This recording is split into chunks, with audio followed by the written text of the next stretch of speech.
and so water and air have to be able to move through. We have to have a stable structure with pores like that. But ultimately, you take soil and you dry it and grind it. Any soil is just dust. So how do you make a sponge out of dust? How do you make this? If I give you this dust, young lady with the camera, if I give you dust, how do you make a sponge? You're going to need something else from me, right? Right. Glue. Glue. Somebody said glue. I love that. What is nature's glue for gluing together soil in a sponge structure? OM. OM, organic matter, right? Roots, living stuff, particularly living materials and the byproducts of the cycle of life in the soil. So it's life in the soil as well as just that carbon. You heard about carbon sequestration. It's not just raw carbon that makes the soil function, and it's organic matter. So one technique that I use sometimes, and this is kind of the magic show afterwards, but I still use it to illustrate, is I'll take clods of or aggregates of soil from different management systems. This is continuous, long-term continuous no-till, not from this farm. This is one of the sandiest soils in Virginia, and this has been in continuous no-till corn and soybeans for about 25 years, 3 to 4% organic matter.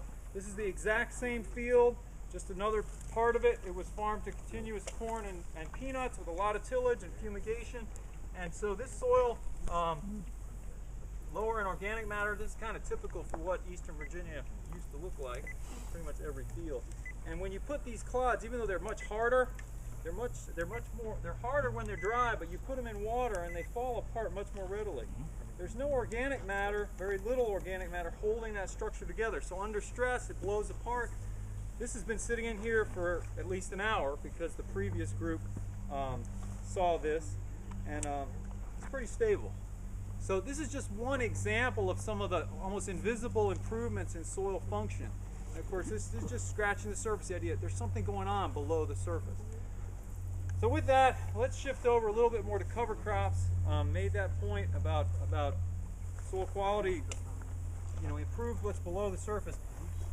On a lot of farms, continuous no-till is adopted for reasons other than soil quality, right? Farmers want to be efficient, and the soil quality is like a byproduct. Oh yeah, by the way, my soil's getting better. But Paul Davis, you've met him already now. He's very excited about soil quality, and Wade will talk a little bit about the inspiration. He wants to maximize carbon. He wants to maximize organic matter. So how do you do it in a cropping system where you're going to grow corn, wheat, soybeans? How do you accelerate the process of building organic matter? You're going to grow those crops. You take the one fallow period and you fill it with something, cover crop, and you grow a lot of cover crop material, not just to get the tops, but also to get the roots in the ground. So what Paul set out to do was, in this field and some other fields, he's tested different cover crops. And he's also tried to maximize biomass. So there's a photograph of him over here, and I'm pretty sure he's standing. He's not the tallest guy in the world, but you can see this rye is this tall. So that's what cover crops look like in May in this field behind me. Very tall, a lot of biomass. But what are you concerned about when you grow a lot of rye and you put material down on the ground, which is actually similar to what you guys are sitting on? What does that life in the soil do when it loves plant material, loves biomass? What happens when you feed it that biomass? A lot of carbon, not that much nitrogen in the material. It wants something else. It wants a little nitrogen. It's going to start pulling nitrogen out of the soil.